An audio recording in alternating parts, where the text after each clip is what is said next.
মুখের স্বাদ বদলাতে আজকে আমি তৈরি করব ঢ্যাঁড়স দিয়ে কালো জিরে বাটা। দেখো আমি এই ঢ্যাঁড়স দিয়ে কালো জিরে বাটাটা কেমনভাবে করি, তোমরা পুরো ভিডিওটা দেখতে থাকো।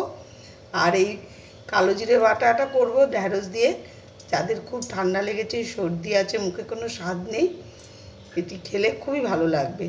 তোমরা দেখতে থাকো পুরো ভিডিওটা।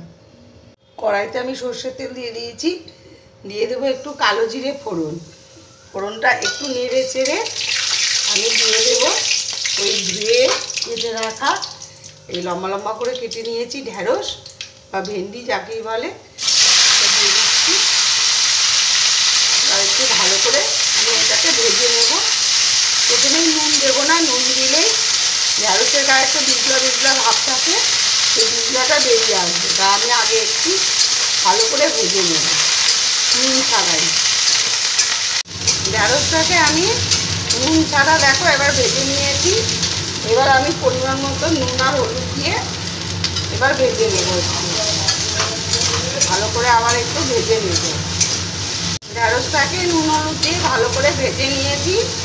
আর এদিকে আমি কালো জিরে, কাঁচা লঙ্কা আর একটু সামান্য একটু জিরে বেটে নিয়েছি শিলে।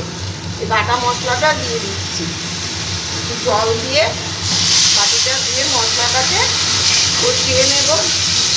আর সামান্য একটু চিনি দিয়ে দিচ্ছি, নিরামিষ তরকারিতে একটু মিষ্টি মিষ্টি হলে ভালো লাগে। আর ঢ্যাঁড়সটা খুব নরম, তাই বেশি কষাতে হবে না, এমনিতেই সেদ্ধ হয়ে এসে ভেজে নিয়েছি। একটু কষিয়ে নিয়ে তারপরে একদম সামান্য একটু জল দিয়ে আমি ঢাক দিয়ে রেখে দিই। মশলার সাথে ভালো করে কষিয়ে নিয়েছি।